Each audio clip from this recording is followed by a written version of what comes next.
also moved by it. Yes, tell me about that. What moved you? You talking to me? Yeah, well, that's just like your opinion, man. Hey, and welcome to the Pretentious Film Bros podcast, man, where we just talk about our opinions. My name's Brady Odom, or the Dude, and I'm joined here by my co-host Nolan Jones, aka Walter Sobchak. And tonight we have a 420 episode coming at you. We're going to be talking about stoner comedies. As you know, it is our mission at the Pretentious Film Bros podcast to, break down barriers and build connections. This aggression towards the film bro community, it will not stand. Man. It will not stand. Will not stand. Let me tell you. And so tonight, this is not nom. There are rules. Yeah, exactly. There are rules. You might want to just chill out, Walt. You're being a little aggressive. Like, you just need to be at peace, okay? You know what? But, yeah. So tonight, we're going to be talking about two very popular stoner comedies, that and Terry Gilliam's Fear and Loathing in Las Vegas, and as you can already tell, the Coen brothers, The Big Lebowski.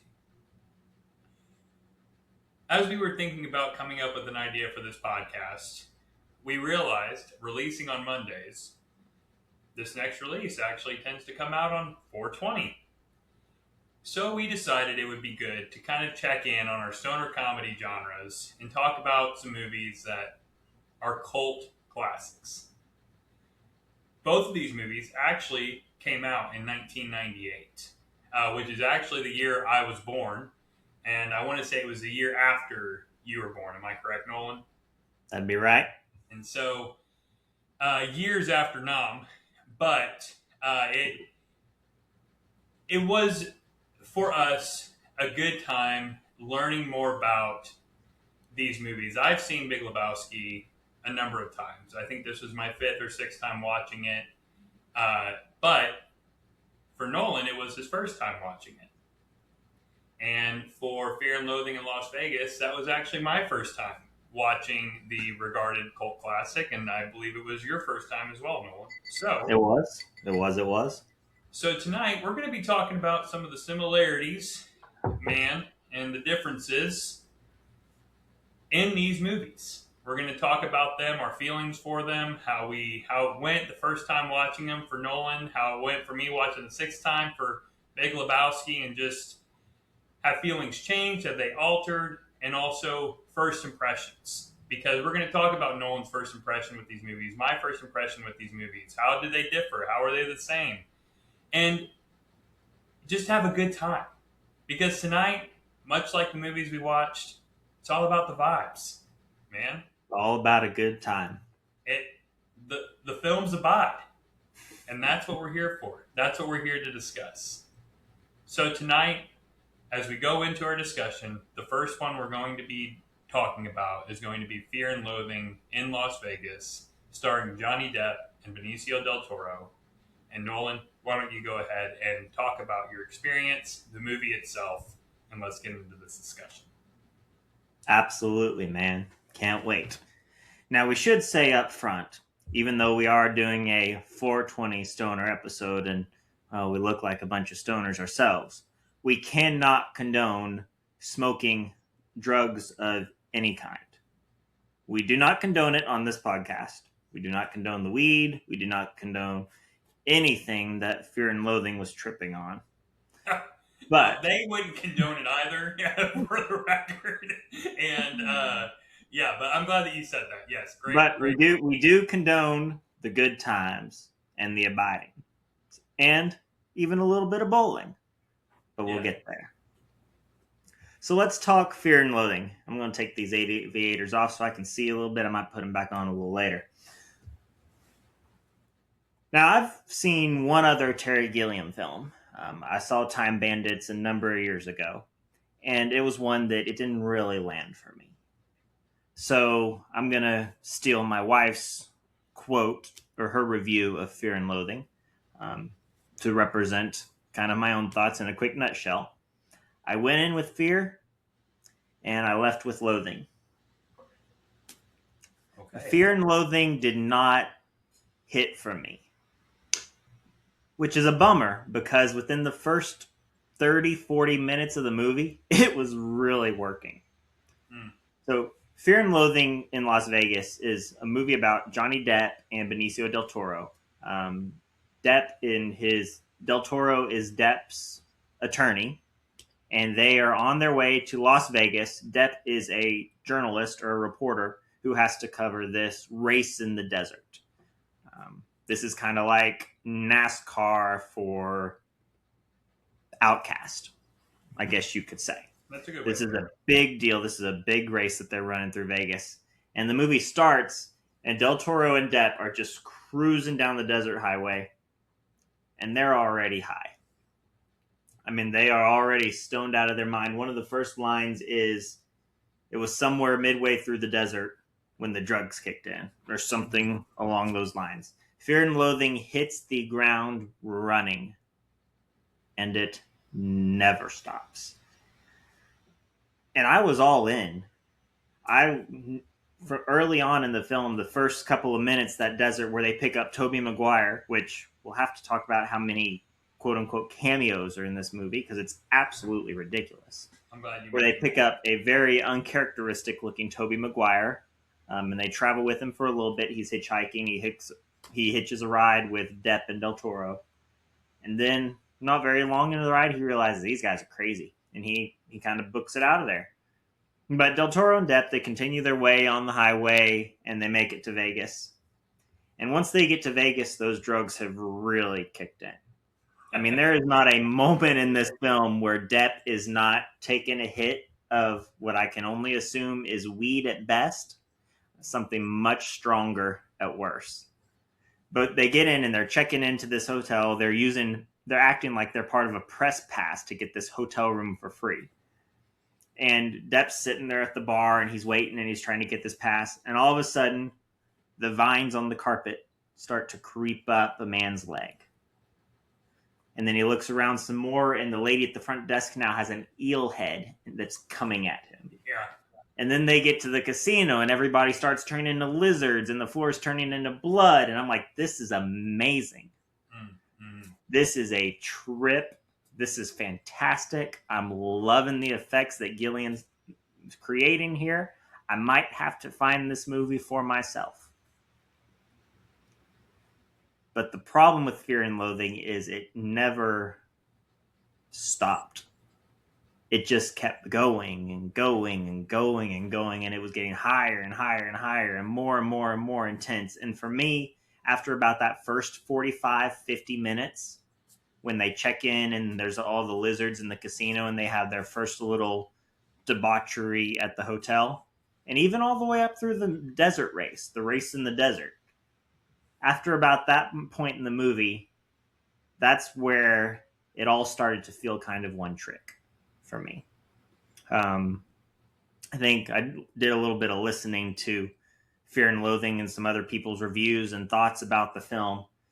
As I was preparing to try to gather my own thoughts, I knew kind of where I felt, and I knew that this was a film that a lot of people loved, and I just wanted to hear some other perspectives. So I did some listening. I actually found out that Ebert, I believe, gave this film not only a thumbs down, but like 1 star out of 5.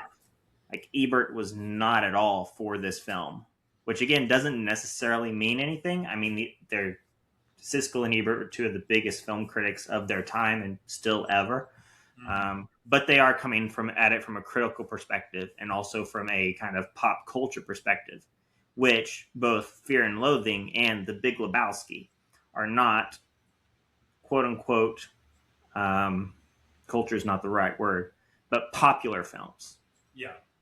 The Big Lebowski, when it was released in 98, notoriously flopped at the box office. Mm-hmm. It was not a success, and it wasn't until years later when the cult following started to really embrace the film, almost as part of their identity, even kind of as we have put on the show tonight.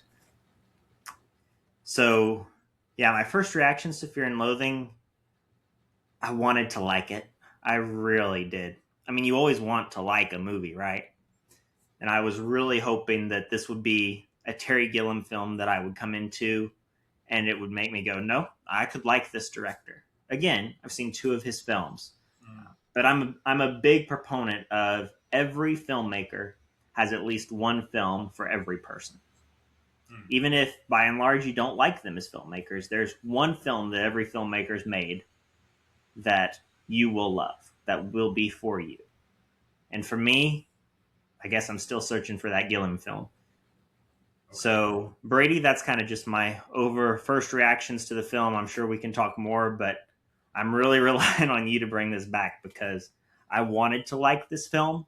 And I'm hoping that maybe if you did, you can help me start to see the light. But really, for me, like I said, after that desert race, it became very one trick. It became very one joke, if there ever was a joke.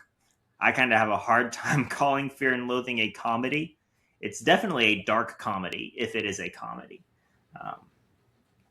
But it was the same thing more and more, and it was just how much more debauchery can they bring, and how much crazier can they do, and how much more can they trash this hotel room. And for me, after a while, that it ran old. And by the time the movie was over, I was like, thank you. Now, I will say this in the movie's defense to give it some positive, because I didn't totally hate the film. And I don't want to come across like I totally hated the film. I loved the special effects. The blood, the vines rising, the lizard heads. I feel like if there had been more of that, I would have loved this film. Because those special effects, those effects of the drugs that Gilliam was able to create, that was amazing. That was the best part of the movie for me. Del Toro and Depp were incredible. I mean, I never doubted that these guys were stoned out of their minds from the moment they showed up. I mean, their characters walked stoned, they talked stoned. They were very good at what they did. And for, again, the first 45 minutes to an hour, they were very entertaining. I was very entertained. I was very curious to see what would happen next. But then what happened next kept being the same thing over and over and over. And after a while, I lost interest. I don't want it to sound like, because I heard one critic or one podcaster saying that this is a movie without a story and without a plot.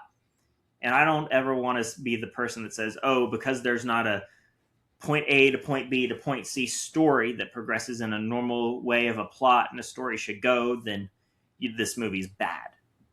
I don't ever want to be that person. One, because I like to tell those stories where you just spend time with people. But also, two, I mean, there's a lot of those hangout stories that I really enjoy. One of them, Brady, you've got behind you. Dazed and Confused is a plotless hangout movie, which is also a great stoner comedy, by the way. For anybody who hasn't seen Dazed and Confused, that's a high recommendation from both of us to you. But I love Dazed and Confused. And I don't know if it's the characters were more connectable to me. I don't know if maybe it was the philosophical meanderings of Linklater and Linklater's characters that I was able to connect with more. But I just wanted to, one, give a little bit of support for the movie. I thought the drug trip effects were incredible and fun and very entertaining. I thought Del Toro and Depp were incredibly convincing. Their performances were great. There was, again, as the movie went on later, they got a little more annoying, a little more flat. But when the performances started, the walking and the talking and the swatting at the bats, and then the car drives by and there's actually a bat on the ground, you're like, oh, okay, maybe he's not totally crazy. Yeah. It was very entertaining, and it was very good. It's just kind of like my constant rambling, saying the same thing over and over. It got old after a while. Listen, there's one thing you should probably understand. Can you hear me? Good. I want you to have all the background. This is a very ominous assignment with overtones of extreme personal danger. So, on that note, kind of self-deprecating myself, Brady, I'm gonna pass the buck to you. What was your reaction watching this film for the first time? I'm going to let you guess first. Okay. If you had to think, knowing my taste, knowing who I am, Right. the things I appreciate, the things I don't, where would you say this film landed for me? Well, I know that you gave it a heart. You gave it the like on Letterbox. So Okay. my guess is it's at least a 3.5. Because Okay. that's kind of usually how you gauge. I'm thinking it's probably more higher up to a 4. This movie is all about the vibes, all about the feel, all about the tone and the colors and the atmosphere. So I'm not going to say that it's one of your favorite movies ever, Okay. but I think for all of those aspects that you normally really enjoy, I think you had a good time with this film. Okay. I could have put that heart on there just so you know for next time to throw That's you off. true. That's true. So You would be the one. never fall for the heart. But in this case, you are correct. I will say though, just in complete connection with your thoughts, I do believe this film, for me, as far as first viewing goes, to be a top heavy film. I think the first half of this movie is chef's kiss. It is about as good a movie can be in the realm that they're in. And Mhm. for me, everything, as soon as Johnny Depp starts talking about everybody started turning into freaking reptiles and someone's giving them booze, as soon as that line hit, I was hooked. I was like, okay, because I'm watching it before, I'm interested, it's funny, I'm intrigued. The fast narration, the chaotic editing, where the camera is at all times, it feels alive. There's Dutch angles all over the place, seemingly for no reason. The effects are cool, they're interesting, but as soon as everybody turned into lizards, I started crying. I thought that was some of the funniest, most craziest, and also I'm thinking one of the things that people always talk about as far as conspiracy theorists go, which I feel like this movie could align to being one big conspiracy theory, is Indeed. the fact that there are lizard people that live among us. And when I saw that, I thought if that was what he was going for, or didn't even realize that's what he was doing, it hit the nail on the head for me. Terry Gilliam's effects and his direction and the way Johnny Depp and Benicio del Toro carry their characters. I mean, the first 40 minutes is flawless, in my opinion. I don't think I would that agree. he could have done anything better, which in my opinion, that's really hard to do. 40 minutes of flawlessness. Mm-hmm. I mean, that's just, yeah, that's hard. But I think for me, one of the things that I didn't realize going into this film is how noir heavy it was going to be. Yeah. It's very much a noir film, minus the love interest, right? It's sort of a satire on the noir film. I mean, you have the constant voiceover narration. I don't believe the novel is a noir novel, but the way this movie feels as a journalist, he's going to work a race, he's constantly lost in the plot, things always get more convoluted, much like the other movie we're going to be talking about here soon. It feels very much like a noir that every single problem that happens is self-induced. Oh, yeah. Every single thing that occurs, there is nothing that happens to them. Everything happens because of their actions. Mm-hmm. That is 100%. If that was what he was going for, the writer and Gilliam, because it is important to note this movie is an adaptation, right, of a novel. Right. Yep. And it did want to discuss the line that I think the movie kind of encapsulates the movie. The theme is, we're here, we're chasing the American dream, we're right at the vortex, and you want to quit. And where are they? They're on a carousel in a carnival, tripped out on drugs. And what American dream are you going after? What dream is this you're talking about, right? Yeah. And they wanted to talk about the meaninglessness of how America felt after we're learning our presidents can just send people over to another country and we don't really have to have another reason, right? And depending on your political affiliation or political leaning, you might think that feels pretty timely, right? And so when you're watching this movie, contrast to almost 30 years ago, right, when it came out, and it's almost 30 years after when it takes place, I think for Gilliam, that's a pretty timeless quality. But what's very interesting is although the subject matter and the themes can be very timeless, the movie is a time capsule. If there is ever a movie to feel like 1998, it is this movie.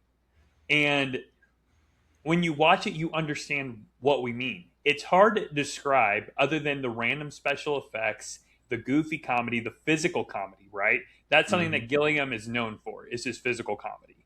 And the way Johnny Depp and Benicio del Toro are able to bring it out. When Benicio del Toro is just yelling, oh, that's uck, that's ah, when he's doing that in the hallway, it's perfect Gilliam comedy. And when Johnny Depp is, again, he's walking like he is, or also you have the voiceover narration where if you listen closely, you can hear the Captain Jack Sparrow in there, which is very intriguing to me. And then he's also translating that narration, and then it comes out in his voice. Yep. When he said it. So then it's becoming more seamless, that understanding how it's going to be edited, understanding his character's role, he's able to do that really, really well. There were actually, I feel like he borrowed from Jim Carrey a lot in his physicality.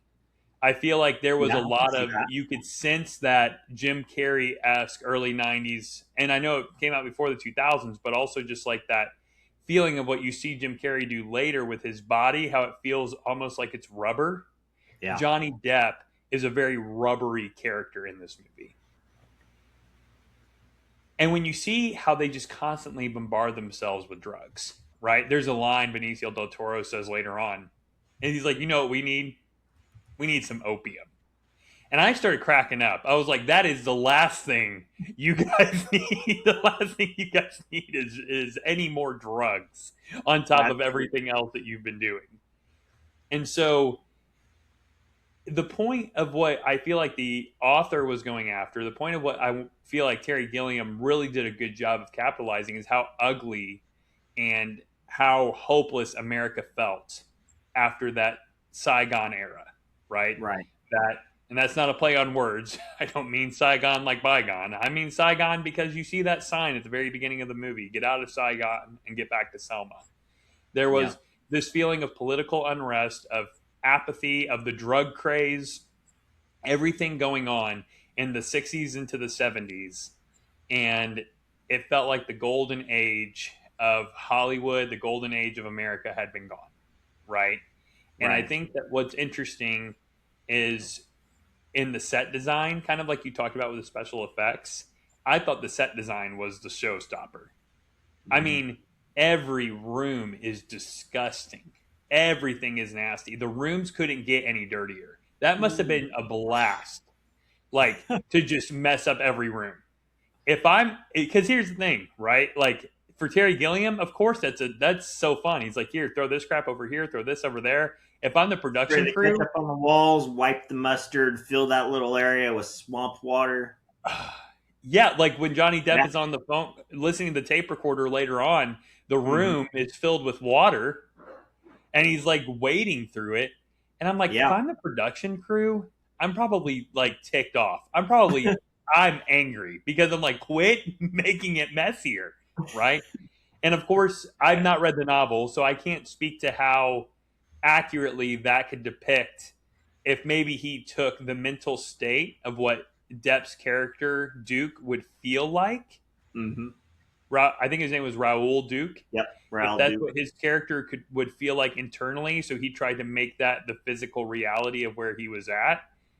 Because if maybe the author had put in there, make the room filled with water, make the room filled, like making it seem as though that's what he's actually going through, or if Gilliam took creative liberty and decided to make it his own little world. Yeah. So I would say for me, after the second half hit, after Depp's character is interested in going back to Los Angeles, that's when I think the movie dipped for me. And I think it started to really lull. And I agree with you to an extent. I'm not entirely sure that it felt like one note because it did continue to escalate, especially as Benicio del Toro's character, after Depp took however many drugs he took in that one sitting and was seeing Depp's character as this hairy beast, or Del Toro's character as this hairy beast in the room, and the the room became red, and there's all kinds of issues. I will say this: the first part feels very fun. The first part feels like, what a trip. Obviously, we get the point. America, when you're on these drugs, you see it for the ugly side that it is, right? That's why The Room is a disaster. That's why I cried laughing when, and this might not be the funniest scene to anybody else in the movie, but for me, it was when Depp walks into the bathroom and sees Del Toro fully clothed in the bathwater and like just completely, like it's so steamy and gross in there. Oh. I started crying laughing because I was like, what is he doing, dude? These guys are out of their minds. Like, they could not be, their minds could not be any further diluted, right? And so I do think. If there was anything left. If there was anything left. And so I do think when I'm watching the movie, it does a good job of, and this is going to sound like a bizarre movie to compare it to, Another Round. Okay. And Another Round is a movie where they decide they're going to drink and they're going to keep an alcohol level of, I want to say it's 0.05 throughout their day. Right. And sort of this celebration while also condemning alcoholism. There's also a celebration of drinking alcohol. Now, in Fear and Loathing in Las Vegas, I would say there's no celebration of doing these drugs. But the first 45 minutes to an hour, it's funny.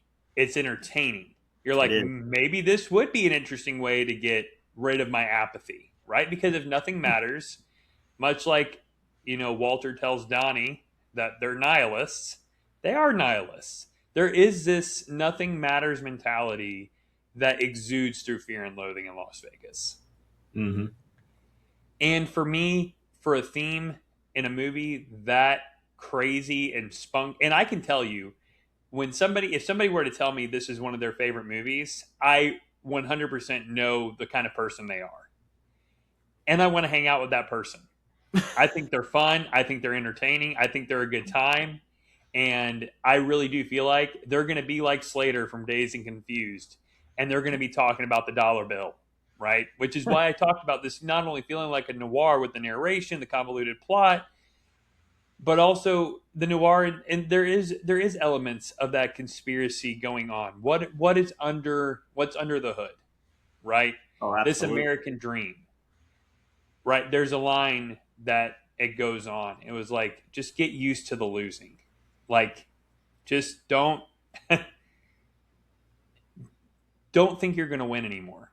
This is the state we're in, and for capturing a state of the mental state of so many people in that time period, capturing the state, like, and doing it so well in a way it is completely tangible, right? In their performances and the set design and the makeup and the special effects, everything is tangible in the fact that it just feels insane, right? Right. Again, depending on your political affiliation, you could have this feeling in this day and age. And I think for me, that's why I ultimately do land favorable on Fear and Loathing. And maybe if I rewatched it, I would appreciate the second half a little bit more. And so I just think that everything Fear and Loathing did, that it set out to do, I believe it did well.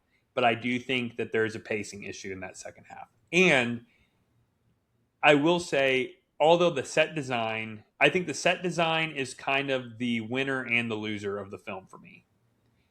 Because it's so good at what it does, I feel it.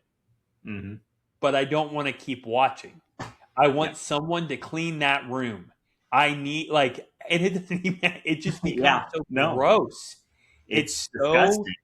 It's repulsive. And so you're sitting there and you're like, man, I wish this would just get better. This is just so bad. And it never does. It never does. It never does. And there's no consequences for any of them. He even talks about it at the very end. He said that he's afraid they have done everything in so much excess that even if they were to turn themselves in, the higher authorities would not believe Nobody would them believe because them. of the time period and how they did it and everything else.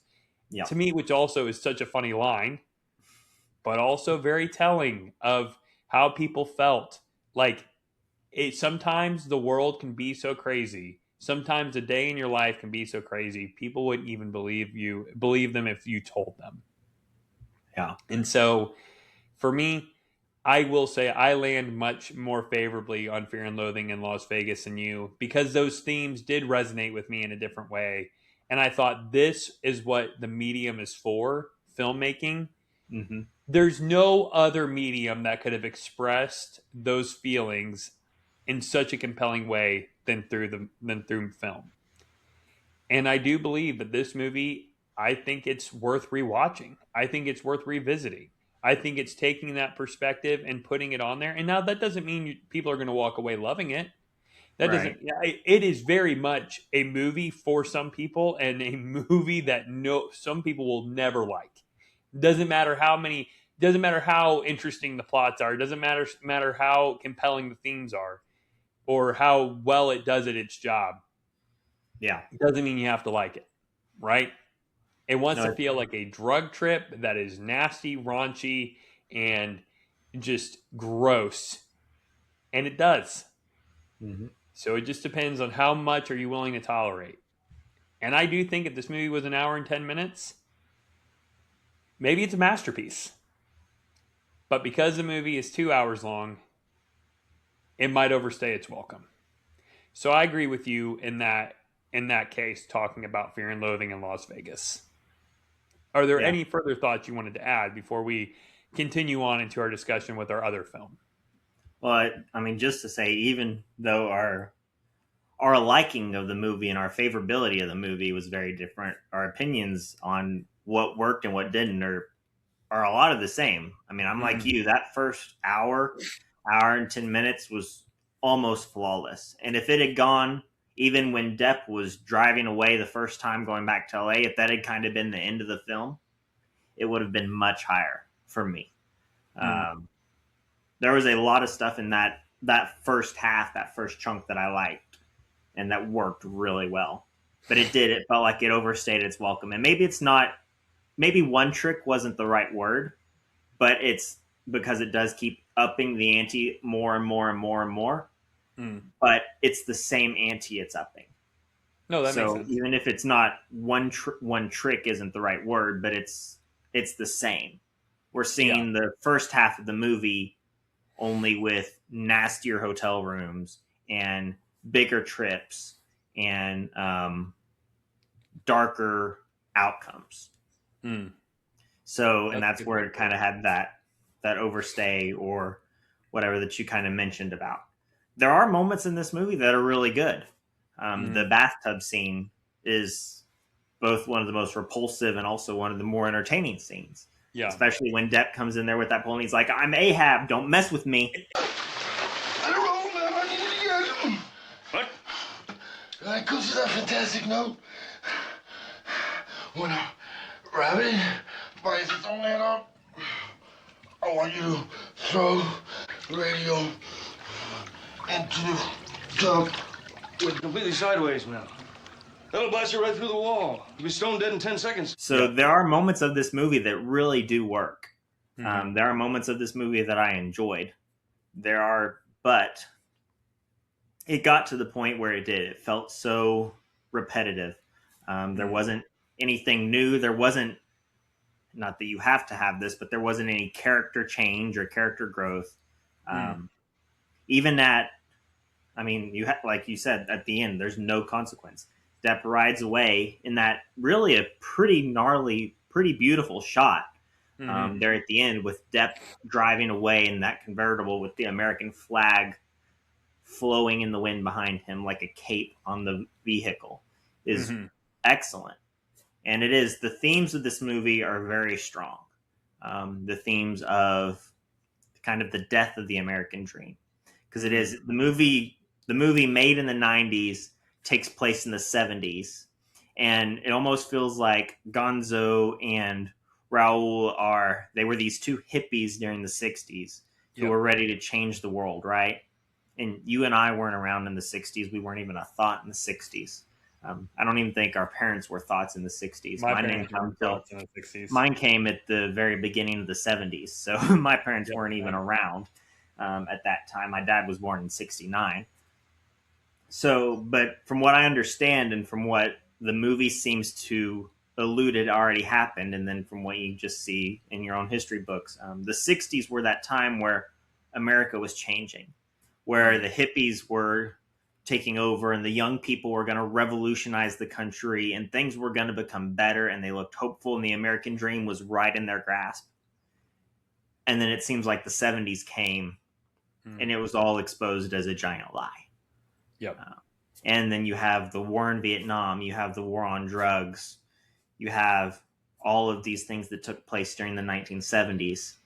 And then it's almost like that hippie generation that was so ready to change the world that Depp and Del Toro's characters seem to be a part of. When it came into the 70s, they just gave up.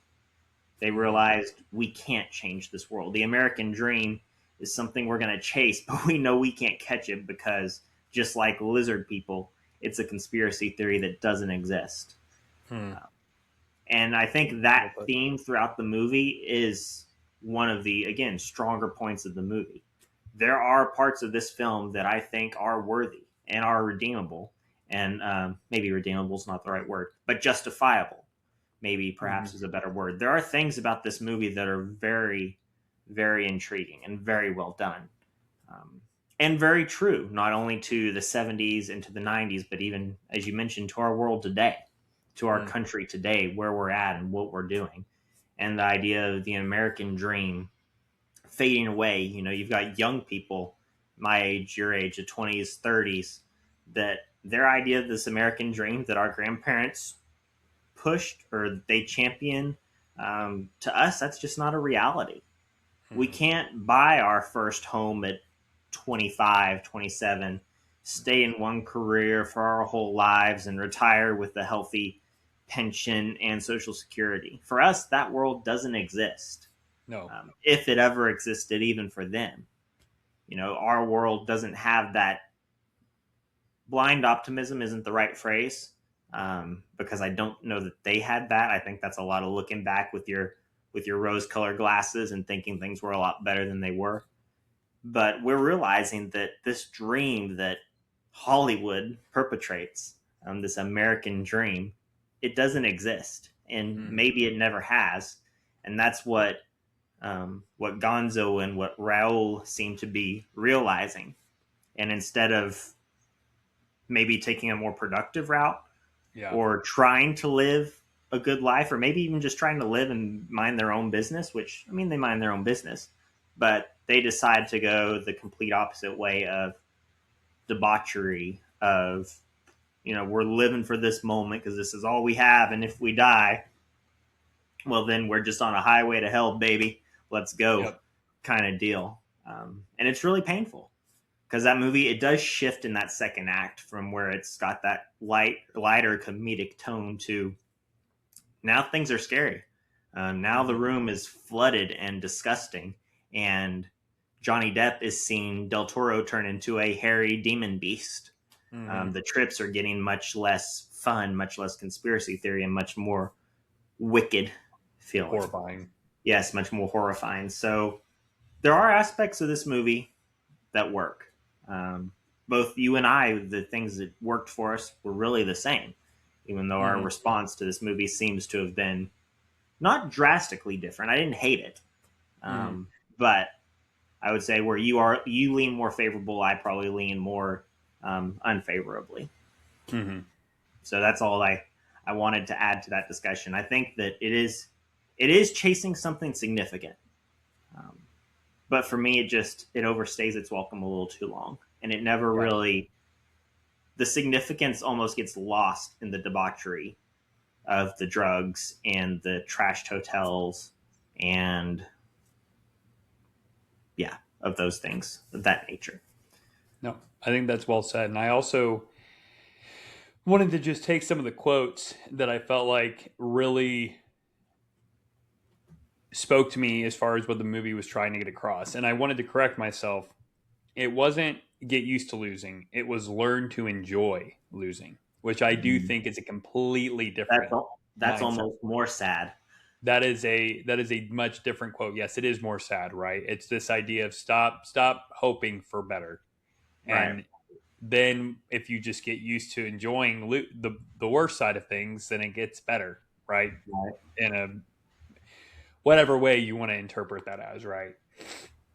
And he also says early on in the movie, you have no faith of decency in the white man's culture. Mm. And I thought that was a pretty funny line and also very accurate because it's like, why would he have any faith in the decency of the white man culture at this point when you're in this situation where the president is sending people over to the Vietnam War, right? Mm-hmm. It's like there is that feeling of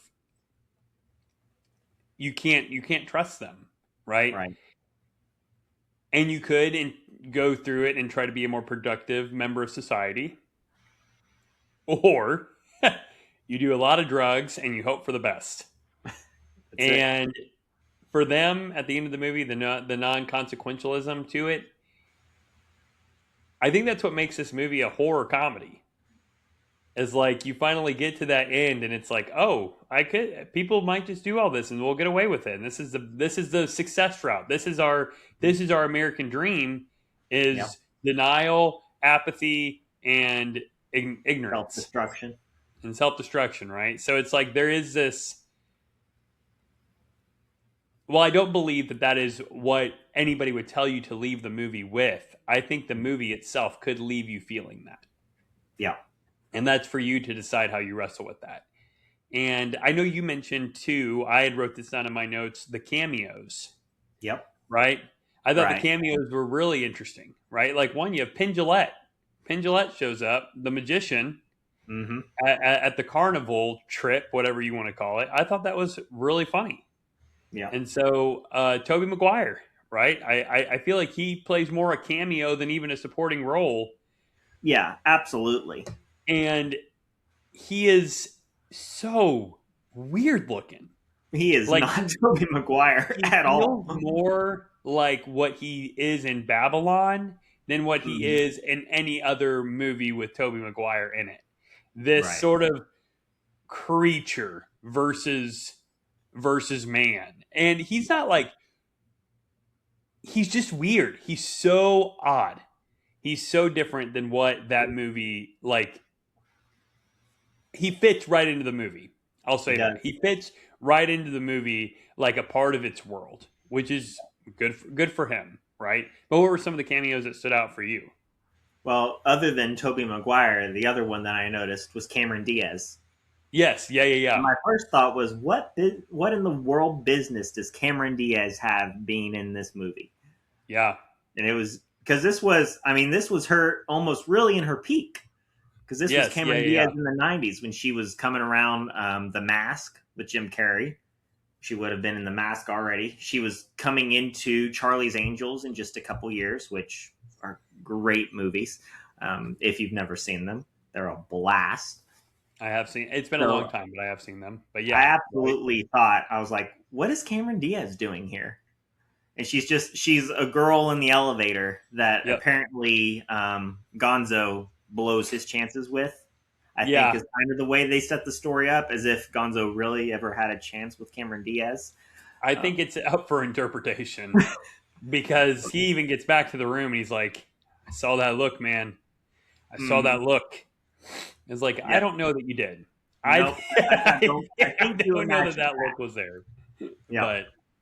But no, Tobey Maguire and Cameron Diaz were the two that stood out the most to me that I recognized.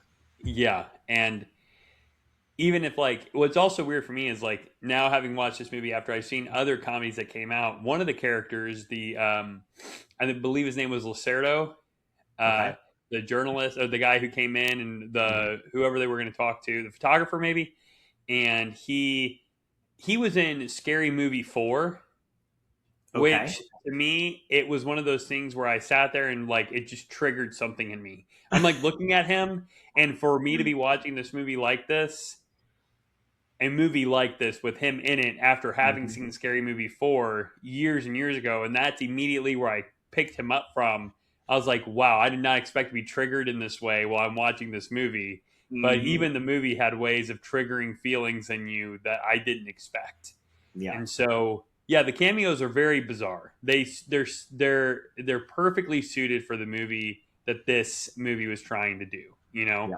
And so Johnny Depp does a fantastic job. Benicio del Toro does a great job. They are. And I They're think they great play in their off of role. each other very well. They have great, very weird, great chemistry. Yeah.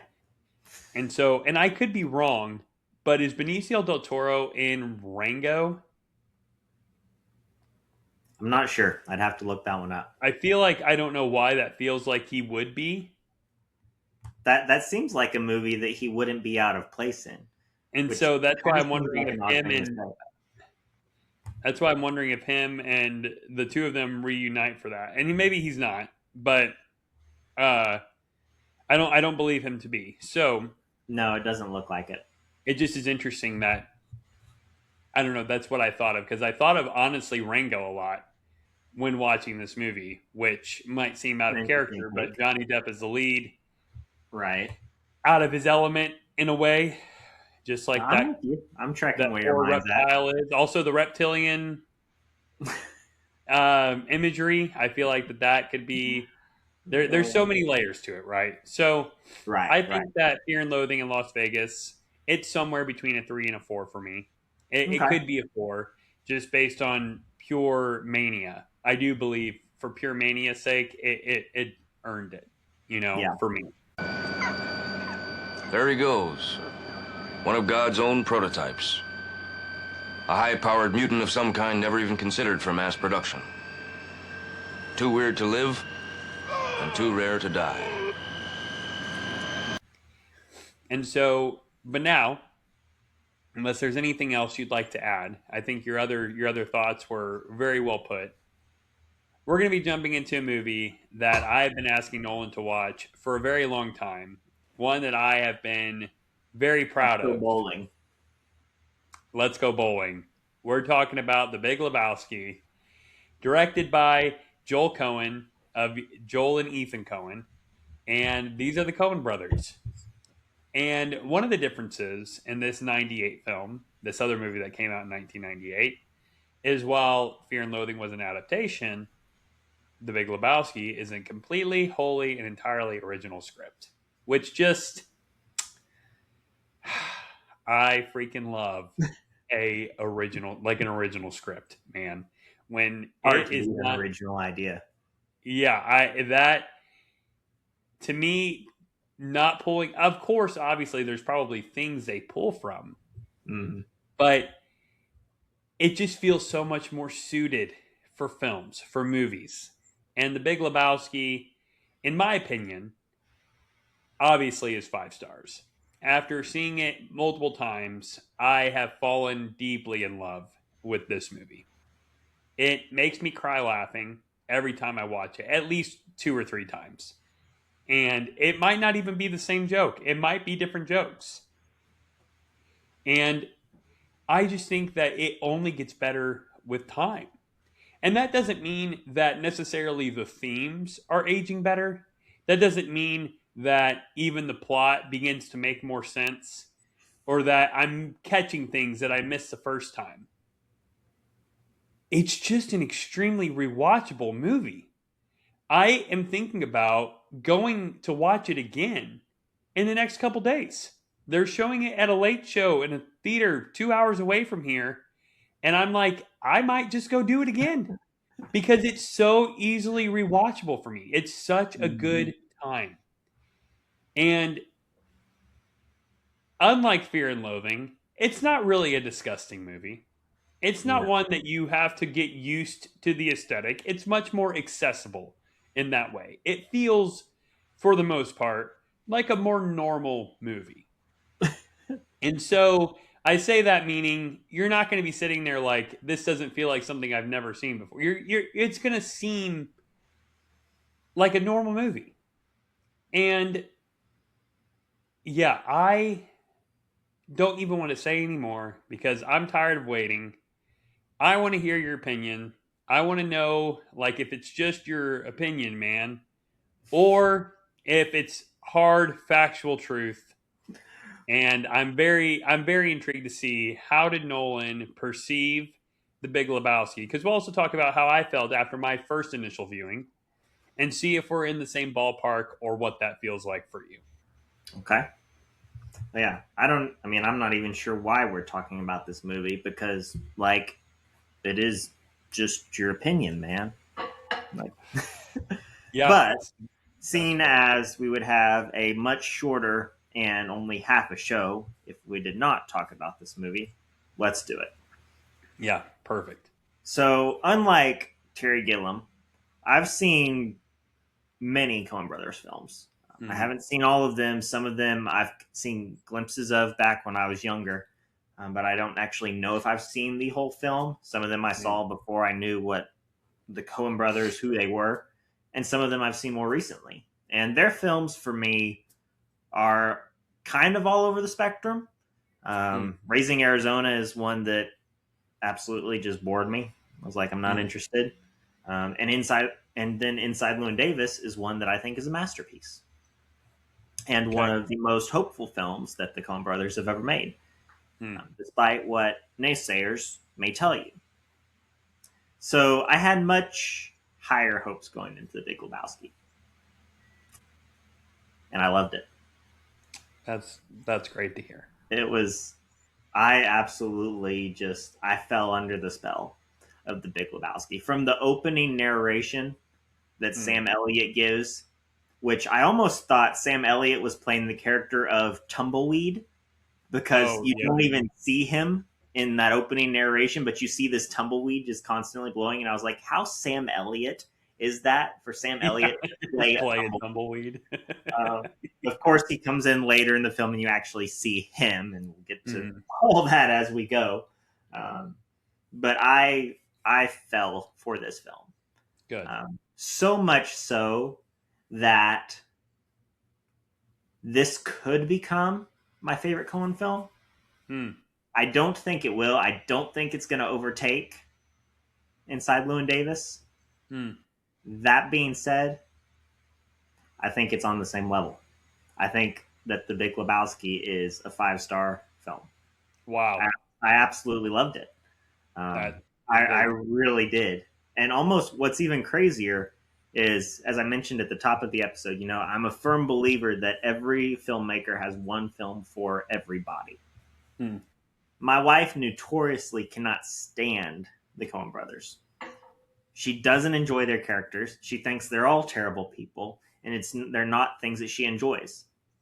Now, there's ones that she likes more than others. She's like, okay, I can understand that one, and it's higher on the ranking, and I get the merit. But she fell in love with The Big Lebowski and with the dude. And her words were, the Coen Brothers actually created a likable character. Yeah. that was her response to the dude. He is next to one of the most unlikable characters, in my opinion, in their filmography. But the dude is a very likable character. I don't know. Walter may not have his head screwed on straight. Like, let's be real. This guy came back from Nam. A lot of those soldiers had a lot of issues when they returned of all varying degrees. And Walter definitely takes the pull out a piece in a bowling alley and threaten to blow a guy's head off if he doesn't change the score to 0 side of it. But she even enjoyed Walter when she got past the part of the fact that Sully was saying the F word over and over and over. Oh, that's so funny. Yeah. Once you get over that childhood trauma. Exactly. Once she got past that, she even enjoyed Walter. And I think that was one of the things even that maybe is a strength of The Big Lebowski. I know I'm kind of jumping all over the place. We'll get back to it.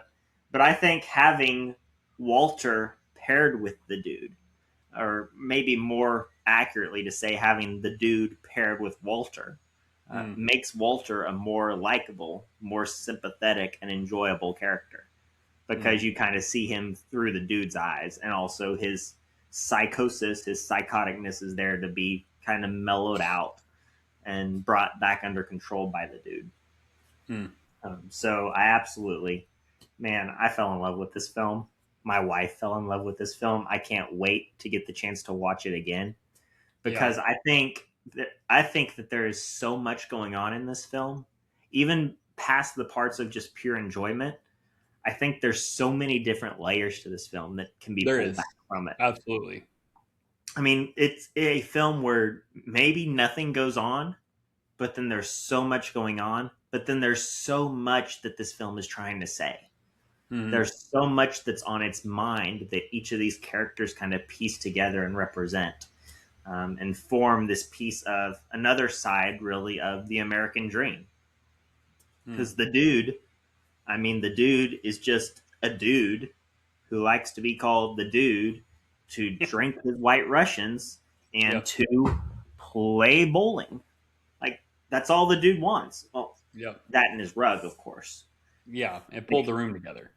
He's just a guy wanting to live his life and wanting to chill, and he is sucked into this crazy conspiracy, this just absolute insane mess because he has the same name as another man. His Jeff Lebowski is shared by the big Jeff Lebowski. In this case, a mistaken identity brings him into this world and this adventure that, similarly to Fear and Loathing, goes from bad to worse. And similarly, the characters kind of escalate their own situations, especially Walter. Walter loves to escalate a situation. He's never met a situation that he can't say, "Hold my beer." I'm going to make it 10 times worse.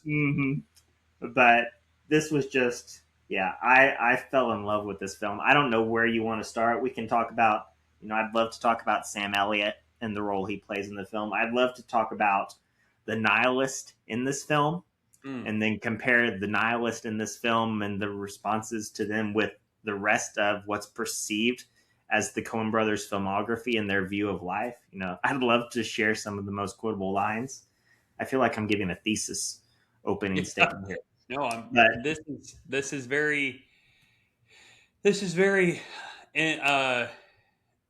exciting news to hear. Because when I first watched The Big Lebowski, I thought it was okay. My first initial viewing of The Big Lebowski was that was a lot. I thought the over the top was funny, but I didn't love it. I really didn't. I thought it was okay. When I rewatched The Big Lebowski, I felt like I saw 10 new jokes per every 5 minutes. I felt like I finally understood what was actually going on. I really appreciated the element of softness that Donnie's character brought. This layman who he loved surfing, and he was a good man and a good bowler. He was a good bowler and a good man. And I think that for me, when I finally just let the movie happen to me, kind of the same way the dude just has things happen to him. He literally has the rug pulled out from underneath him. And I think that that's one of the best jokes of it's one of the best jokes in the whole film, because that's what the whole movie is. And you never see the joke. And that is what it's implied, obviously, that's what happened. Right. So I think that this movie really knows how to grow on somebody. And the fact that it's already started off as 5 stars for you is very, very encouraging to me. It's very fascinating, because I don't think I would have ever thought this would be a 5-star film for you. Yeah. It just didn't seem like you're like the same kind of cup of tea you enjoy, but I'm really glad that you do enjoy it as much as you do. And I think for me, the best part about The Big Lebowski is let's talk about Sam Elliott. I think Sam Elliott's character is such an interesting character. This sort of incoherent narrator who just is kind of mumbling. He doesn't even know what he's talking about. There's like Right. some coherence to what he's saying, but it really is not leading. It's not leading to anything. And I think to Well, me, and what is it that he says? Sometimes you bite the bar, and sometimes the bar bites you. yeah, it's like, what are you going What? on about, man? What is this? Like, and he talked about. He said, the dude abides, and he goes, I don't know about you, but I find comfort in that. I take comfort in him. He's out there taking it easy for us, all us sinners. You're Yeah. like, what are you talking about? What is what is your goal here? Now, see, that part I understood. Yeah, I just That's think in how the I context felt walking out of Yeah. the movie. I felt like the dude abides, and Yeah. maybe we're a little better for it. No, and Because I the dude understand exists. 100% like Mhm. his point. It just when he what is he going for in the grand context of his character? And Right. every time I watch his character, it becomes funnier and funnier to me. He just wants a good sarsaparilla. That's Yep. all he wants, a good sarsaparilla. And at the very beginning, when he's talking about like his narration is very interesting, right? This voiceover narration that the Coens have done a number of times, right? Right. If you look at, I think it's Blood Simple, No Country for Okay. Old Men, Yep. and there might be another one that I'm not thinking of, and The Big Lebowski, all start with, I want to say, establishing shots and voiceover narration. Seems Which reasonable. is it's almost like their trademark, but not one they even intended to make, right? Right. But when he starts talking and you get to see the dude in the grocery store, and it's this guy in a robe and his underwear, and he's writing a check for 68 cents. And you're like, you're writing a check for 68 cents, and that's when he's watching the TV. George H.W. is giving his "This Aggression Will Not Stand," and you see what he pulls from later on. Just all of the situations that happen around him, he pulls from. But Sam Elliott makes a point. He says the line that sometimes we need a man, and I don't say a hero, because what's a hero? But a man who is the man for his time and place. Mm-hmm. And Sam Elliott's character is almost, in a way, I don't want to say it is entirely, but almost like a Clarence from It's a Wonderful Life. Yeah. The narration at the beginning of It's a Wonderful Life, the introduction of him actually being there in the flesh, in the wonderful, and even ending in that way of like him, Clarence getting his wings. You have Sam Elliott finally getting his sarsaparilla, which maybe that's not what they're going for, but it is what I'm reminded of when I watch that movie, is that sort of deity that's around the dude, that's there to just hype him up, right? This cowboy. But go ahead. I'll save some, and I'll let you discuss. Great. Yeah. Well, I read that actually an old review from Josh Larson at Film Spotting. One of his old reviews, he mentions Sam Elliott serving as a sort of Old Testament prophet. And when I read that, I was like, man, I wish I thought of that. Because that's exactly kind of how he feels. He's there at the beginning, just as this voice, setting up this story that he knows bits and pieces of, but he really doesn't know it all. Ugh. That White Russian starting to hit me a little bit. And then he shows up there at the end to kind of usher the dude out, but then he randomly shows up in the middle, and he's there in the flesh to kind of counsel the dude, really at one of his lowest moments in the film. By this point in the film, everything's gone crazy. He's been hired by the Big Lebowski to go and try to find the Big Lebowski's much younger wife. The Big Lebowski is probably 60s, 70, and his wife is 20s ish. I say it ish. Could be younger, honestly. Well, could be. Yeah. She could be. She's very young. And the dude has been hired by the Big Lebowski to find his wife, to make this trade off of these $1 million, which of course Walter messes up. throwing out his underwear in a bag instead The of the ringer. bag with the cash. They needed the ringer, and it needed to weigh the same. Mm-hmm. Because that way they wouldn't catch on when he Right. handed over the briefcase. Anyway, continue. And then at this point, he's been confronted by the Big Lebowski again because the kidnappers have sent a tow of the Big Lebowski's wife to him, and he's like, "You messed everything up. Now you've really got to find it." So the dude is really at this kind of lowest moment he is in the film, which is hilarious because his lowest moment is still not even. He doesn't seem that low, but he's just had this big fight with Walter. They've essentially broken up, and he's at the bar, and the camera pans around, and there's Sam Elliott just sitting at the bar, eating peanuts in his cowboy hat with that deep, rustic voice, ready to spin some wisdom. And one of the things that he tells the dude that I think is hilarious, he says, "I wish you wouldn't cuss so much." Yeah. And the dude's like, and the dude says, "What the f are you talking about?" And it is. To which I'm like, I can relate with Sam Elliott, dude. I wish you wouldn't cuss so much, and that is only Sam Elliott could have pulled that off.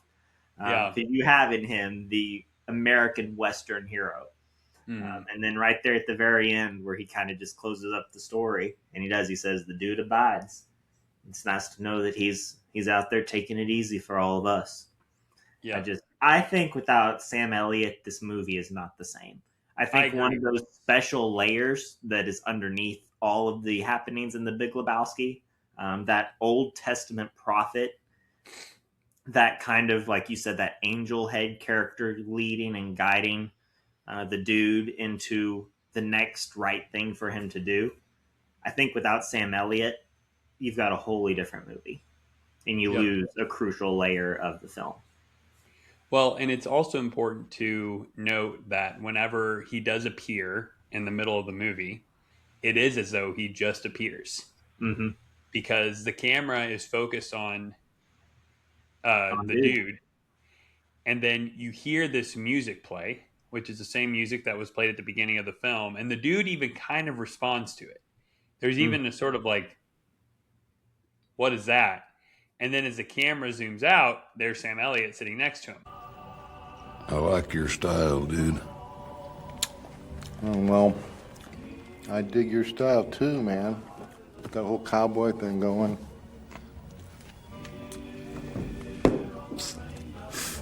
Thank you. Yep. And you are now interested because if you've watched one movie in your life, that Sam Elliott voice, that's his voice at the beginning of the movie. So when you see him and that delicious mustache that man has, you're like, wow, okay, so he's actually real. He's not just a narrator, like he's here in the body and form. And it's like, okay, interesting. And then he does provide that sort of counsel and encouragement for the dude to continue to abide. Yep. And the dude's biggest problem in the entire movie is the fact that he's saddled with Walter. That's his biggest problem, right? Because other than having the wrong name, Walter is one who escalates all their problems. Right? The dude is constantly advocating for peace. Yep. And I think the best thing to go into from here is to sort of talk about our favorite quotable lines, our favorite jokes. Okay. In the movie, because where I think Fear and Loathing feels like one just big chaotic mess, The Big Lebowski is well-crafted jokes that they sneak up on you. And right. I think that is what makes, and then there's other times where they are very much just in your face. Like, that's just funny. That is a funny aspect of that film. So for me, one of my favorite jokes is at the very beginning of the movie. As soon as he gets home and he's thrown into the toilet, and the guy keeps lifting his head, "Where's the money, Lebowski?" And he keeps throwing him back under there. And the dude doesn't even have a chance to really breathe until he brings it back up and he goes, "Where's the money, Lebowski?" And he says, "It's down there. Let me take another look." So they slam his head back in the toilet and they throw him out. And then he picks up the bowling ball and he goes, "What the F is this?" And he goes, "Obviously, you're not a golfer." So it just is. He, at that point where he's been harassed, some man is peeing on his rug. He's been thrown into the toilet, slammed back and forth. He still is finding a way to make a joke. Yep. He's still finding a way to not be taken seriously, which you see for the remainder of the movie. It's not an apathy. It's a non-seriousness. Yep. It's a, I'm content. It is. I'm just here to bowl. I just need my rug, man. Like, that's all he did when he went back to the Big Lebowski. He's just looking for a rug. So that's why that joke is so funny, because it's like, it's also, although it's sarcastic, it's also kind of like just his character. Yeah. From the very first scene with him in action, you see the dude's character. You do. And to me, that is really good writing. Really solid character development, and really well done work by Jeff Bridges. Yeah. No, you absolutely do. And it is. It's like you said, it's not apathy. It's not that the dude doesn't care. Again, kind of in contrast with Fear and Loathing, where they're they're like, nothing matters. We're just going to party as hard as we can. For the dude, there are things that matter. Yeah. That rug matters to the dude. His White Russians matter to the dude. And bowling, and his bowling league, and the competition, and his time with his friends matters to the dude. Now, are they big things that are going to change anybody's life? No, they're not. But what are the things that matter to us? Is it things that are big and going to change our life? You know, I'm not that old, but the more days and years go by, the more I'm like, I just kind of want to be left alone to enjoy the things I enjoy. You know, I want a comfy couch, a good movie, a nice glass of Kool-Aid. Like, I mean, I don't know. The things I want are simple. I want to get up. I want to go to work. I want to come home. I want to cook a good meal. I want to watch a movie. And I want to spend some time with my wife. And that's it. That's all I want. I mean, there's other things I can't say on YouTube, but that's neither here nor there. But it's just, the dude is a simple guy who's simply content with where he is. And life comes and it literally shoves his head in the toilet. Yep. And he's still okay. He's like, well, here I am. Might as well just, this isn't going to change me. I'm still the guy that's going to crack the jokes, and still the guy that's like, what, where do you think the money is? You're going to keep just shoving, like, I can't talk with my head in the toilet. Like, well, and he even says at that point too, where he's like, the other people who are shoving his head in the toilet. Mm-hmm. He like turns back and he says, isn't this guy supposed to be like rich? Mm-hmm. What does he look like to you? He looks like an effing loser. And then they leave. And I'm like that. Yeah. Oh my gosh. It balances that optimism, contentment, nihilism, comedy, neo-noir vibe on a freaking spinning plate. And it just is perfect the entire time. So, yeah, absolutely. So I 100% agree with you. There is this hopefulness of the dude. There is this dude abides. That's what he means. Yeah. Nothing's ever that serious. Whenever Walter's, and that's why Walter's a good companion for him, because Walter is willing to pull a gun out at bowling. And he's willing to kill a man if he puts down the wrong bowling score. This is bowling. There are rules. Hey, Walter, come on. It's just, hey, man, it's Smokey. So his toe slipped over a little, you know? It's just a game, man. This is a league game. This determines who enters the next round robin. Am I wrong? Yeah, but I wasn't... Am I wrong? Yeah, but I wasn't over. Give me the marker, dude. I'm marking an 8. Smokey, my friend, you're entering a world of pain. Walter, man. You mark that frame an 8, you're entering a world of pain. Am I the only one around who cares about the rules? It's like dude, you gotta chill out, man. You're screaming, and it's a bowling ball game, dude. It's a bowling game. Let's tone it down just a little bit. But yeah, no, I'm glad that you said that on top of what I feel like is one of the main charms about The Big Lebowski. Yeah. And so, but yeah, I wanted to hear what are some moments that for you when you were watching it, it's just like, this is funny. This is like, it hits you in the funny bone and there's nothing you can do to get it out of your head.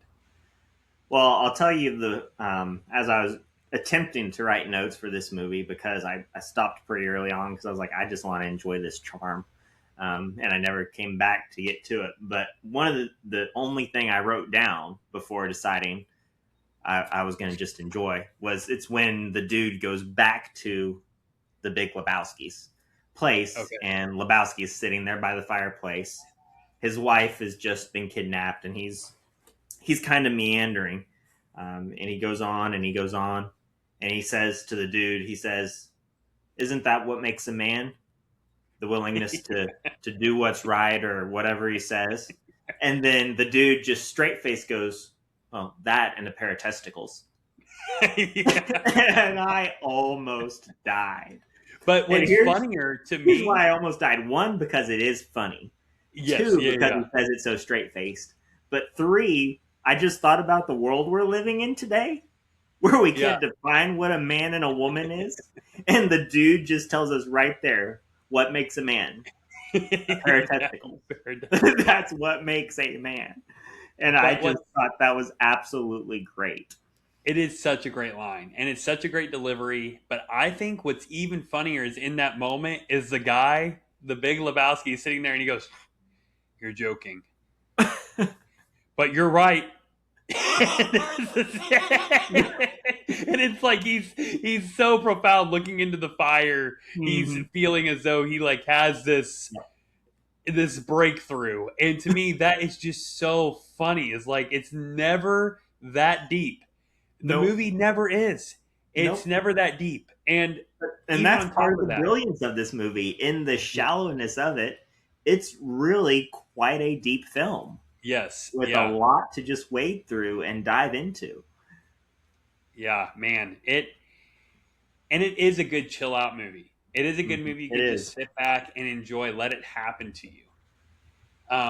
I think for me on this particular rewatch, before going into this discussion, the thing that got me the most is the dude yelling at Walter, "What the F are you talking about?" Every time Walter says anything, because it is so absurd. Everything he's talking about is so ridiculous. My favorite scene in the whole movie is the eulogy. The eulogy scene after Donnie dies, and they're standing, and everything about that scene is perfect. John Goodman standing there, and he's trying to give this sweet eulogy to Donnie, which is kind of sweet. It's kind of nice. And the entire time, he is just like runs over Donnie. He says to him at one point, "The world does not start and stop at the sound of your voice, Donnie." Oh, man. Like, he's so terrible to Donnie. He's so mean to Donnie, but Donnie meant something to Walter. And the things Walter cares about, he really does care about. He cares about the dude, and he cares about Donnie, and he cares about bowling and Nam, right? Even as Donnie is lying there having a heart attack, he says to him, "We've got help choppering in." Just such a perfect delivery and understanding of Walter's character, right? Yeah. And the other thing about Walter is that he's not entirely crazy throughout the whole film. Some of the stuff he's talking about, he's entirely correct. He's saying in that coffee shop, he shows her the toe, and the first thing John Goodman says, well, he's like, "It's not her toe, dude." He's like, "Well, then whose toe is it?" He goes, "How the hell should I know?" And I'm like, he's right. Everything about what he's saying is correct. And he just, even though he's crazy, there is an element of like, he understands something. There is some aspects of Walter Sobchak's character understanding some things, but he just does not know how to operate in a post-Vietnam War world. Exactly. And it makes his character sad, but it also makes his character really irritating and very funny. When he gives that eulogy at the end, and he says all these nice words. And he goes to let Donnie go, and he just flies back in the dude's face. And he stands there, the wind, and he gets on him. He's like, "Oh shoot!" And he's got to wipe Donnie's ashes off himself. You're like, it just when you thought the movie was taking something seriously. Yep. And then he also in his rants, he's going on about Donnie gave his life just like the people in the Vietnam War. And you see the dude standing behind him like, what does any of this have to do with Vietnam, man? It really is just Jeff Bridges' delivery of his antagonization with John Goodman's character is perfect. It's perfect. They could not have found, in my opinion, a better duo for this movie.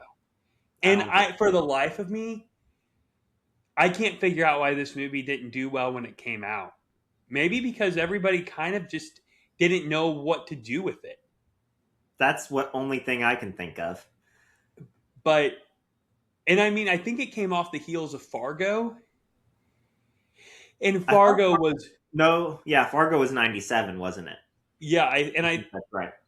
It could have even been a little earlier. It was in that time period, but I think it came off the heels of Fargo, and Fargo was this masterpiece that everybody loved. Right. And so then you follow that up with The Big Lebowski, and it's so different from Fargo. So very different. But for me, it just is...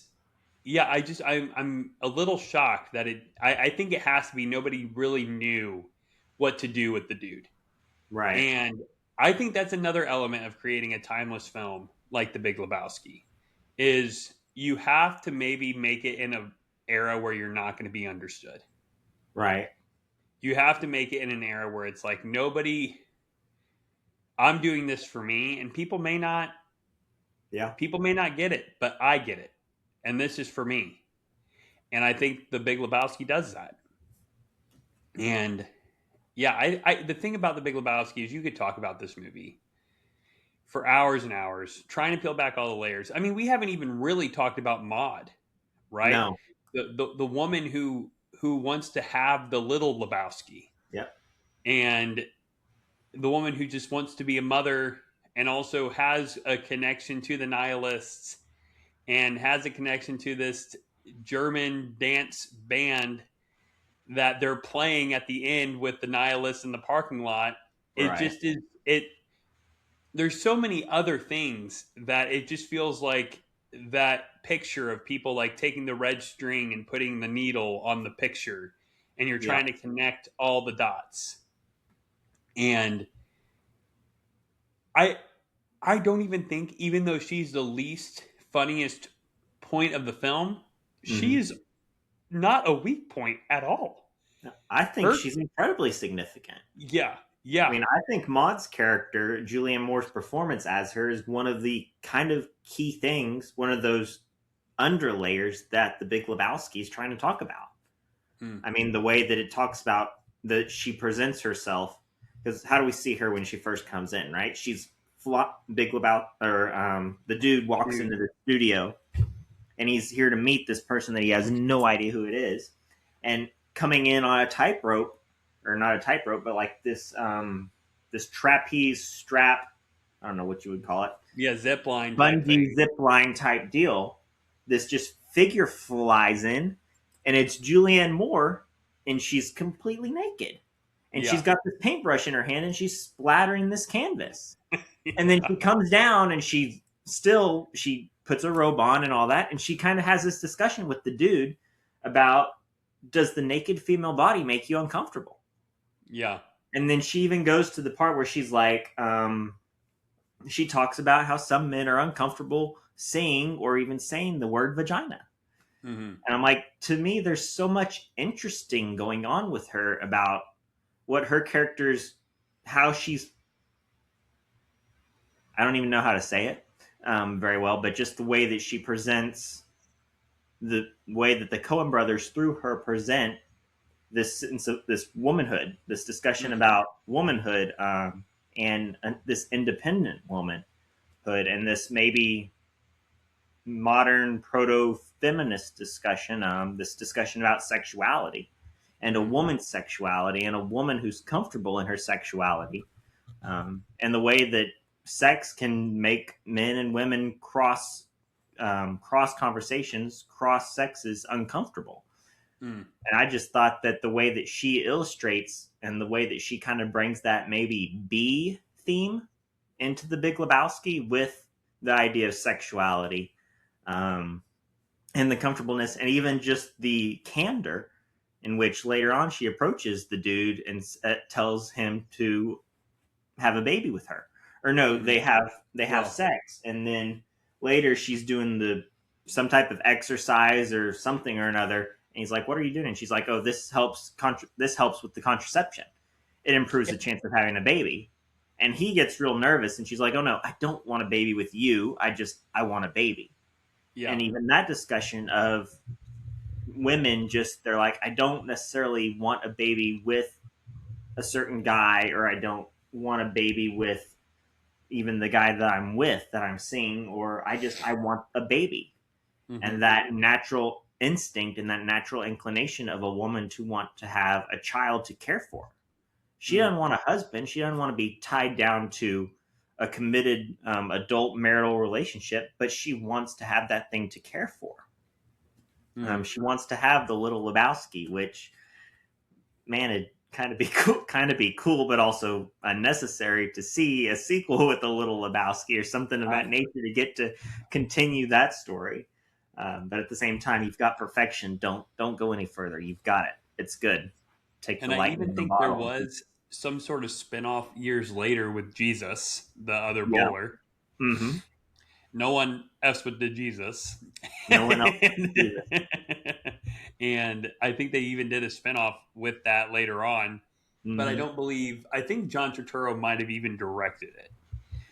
Yeah. But I think that was years later after the release of The Big Lebowski. But I agree with you. I do think her character is important, and she leads him into that other kind of world that he gets connected with Treehorn. And there is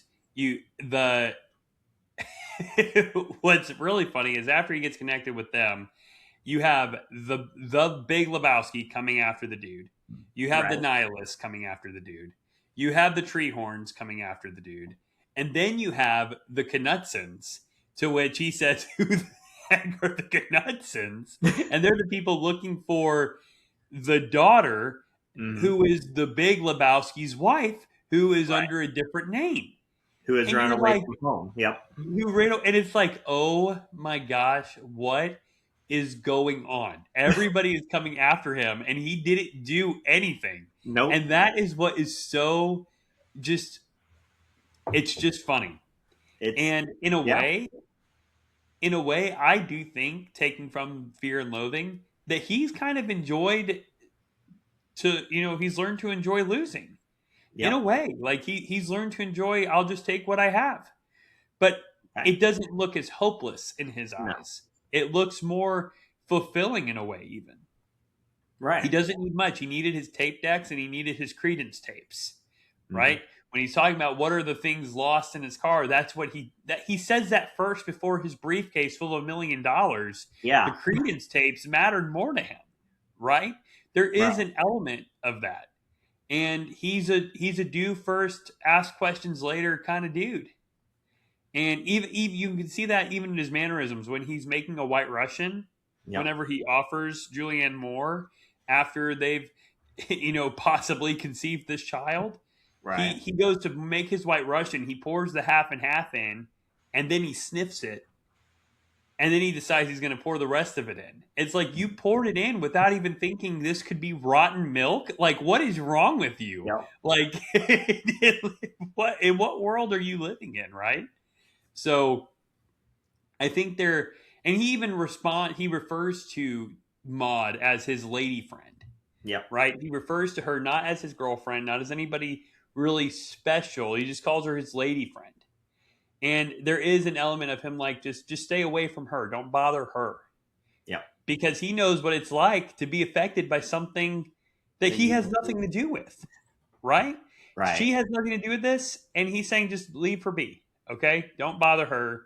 Just leave her alone, right? And it's the same guy who had already followed him before after he got the ride in the limo, right? Mm-hmm. Now he's finally approaching him. Yep. But yeah, I think The Big Lebowski. I mean, there's so many jokes you could talk about. When they throw the coffee mug in the dude's face, the sheriff does. I think that's hysterical. He just throws the coffee mug in his face because he gives him a hard time. Mm-hmm. He, the dude is getting thrown into the car. He's like, "There's a beverage here, man," and he's like trying to hold it, keep it from spilling. And he Yep. does manage. He manages to keep his White Russian from spilling, which is pretty impressive. Pretty impressive. Yeah, and even as he gets, and they have, I think the other thing too, unless you have anything more specifically keen to talking about The Big Lebowski on its own, Yeah. I think this would be a good time to talk about some of the similarities Okay. between The Big Lebowski and Fear and Loathing. If you're good to do that, if there's nothing else you want to say, particularly to The Big Lebowski. Yeah, no, that sounds good. And I guess the last thing that I really want to talk about with The Big Lebowski, we can tie into the discussion of both of them because both of these films share this trait. Although before that, yeah, there's so much in The Big Lebowski. There's so much in every single character. I mean, you've got the Jesus, who is just absolutely both repulsive and hysterical at the same time. And that's, of course, where you get one of the dude's famous lines. Well, that's just your opinion, man. When the Jesus comes over and he's like, "We're gonna crush you. We're gonna blah blah blah, the beepity beepity," all that kind of spiel. That again, not gonna say here on YouTube. And then the dude just totally chills, like, "Well, that's like just your opinion, man." And it's just he's just so like much. there's no aggression in the dude. Not and at all. They even talk about that being a pacifist, which is also another good joke. Yeah. Where John Goodman says, "I tried pacifism once. Not Nam, of course." And I was like, okay. Yeah. So there's so yeah, I can't wait to watch The Big Lebowski again. Yeah. It is. It's so one of those man. films that it's on the list of I want to talk more about this film. Absolutely. I want to watch it more so that I can talk educated more, so I can really spend some time diving into, again, some of these underlayers with Maud's character, with maybe even like the Jesus, or with Walter. There's so much here going on with Sam Elliott, with all of it that's going on here. But where we'll tie in now the two conversations together, the last thing I really want to talk about with Lebowski, and we can talk about with both films together, is this sense of nihilism. Because it's a pretty popular, pretty cool thing to view the Coen brothers as like Hollywood's nihilist. They're Hollywood's great nihilist. All their films are nothing matters. All their films are, I mean, you think of some of their great films like No Country for Old Men. Nothing matters in that film. Everything the sheriff tries to do, it doesn't matter at the end. Chaos and evil still has their way. And the sheriff, you see his character, he's not given up, because at the end of the film, he's ready to keep going. He's ready to continue to try to serve and try to find the good, but he knows that there's nothing he can do.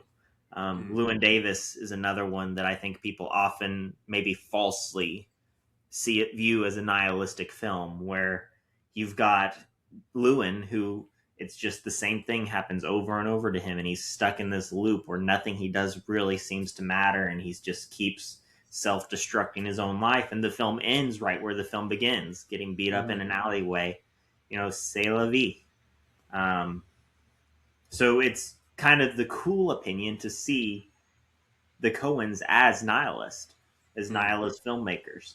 And maybe there's a hint to that in some of all their films. But I found it striking that the nihilists in The Big Lebowski are kind of painted as pushovers and as wimps, and as, they can't hurt you, they're nihilist. Right? You've got that big fight in the parking lot where that's what Walter tells the dude and the guys. Like, he's like, they're nihilists. They can't hurt you. Or something along the effects of those lines. Like, you don't need to be afraid of them. They're nihilist. Like, and he also almost, says, they talk about the nihilists in the pool, and I think Tara Reid's character says he's a nihilist, and Jeff Bridges' character is like, oh, that must be nice, after she says he doesn't care about anything. Yeah. And it's like, oh, it must be nice. And it's like, that's interesting. That if this is Hollywood's greatest set of nihilists, it's interesting that they would poke so much fun at themselves, or at least talk about the belief as much. But continue. Sorry, you just mentioned that. I found that very striking, the way that they portrayed it. And it really, I mean, it almost gives you a whole nother lens to look at the Coens' filmography. Like, if you've seen a lot of their films and you hold this cool view of them, but then you go and you watch The Big Lebowski, I think they challenge that view of who you think they are. And of course, they're coming off of Blood Simple. They're coming off of Fargo. These films where good tries, but they'd never really win. In Blood Simple, nobody wins. In Fargo, you've still got the sheriff played by Frances McDormand, and she gets the case. I believe she succeeds, but it's kind of an empty success, based after all the bloodshed and all the death and everything. But so they've kind of established themselves as you think this is who they are, and then they come with The Big Lebowski. And I think that the way that they frame the nihilist and the way that they show the contentment of the dude with that the little things in the dude's life matter, and these nihilists they're wimps, or they're non-threatening, because nothing matters to them. So there's not a threat because of that. I think that forces you to look at the Coens differently, and to where you're like, they're not these great nihilists. They're actually very hopeful filmmakers. I think in a lot of ways, in their best films, I think they're either filled with, or they've got this undercurrent of hope, that if you really notice it, if you really watch, and maybe it comes on a rewatch of these films, you see that. I think in Llewyn Davis, you've got the hope. I think even at the end of No Country, you've still got the sheriff, Tommy Jones, there's a sense of hope, even though he knows there's nothing he can do.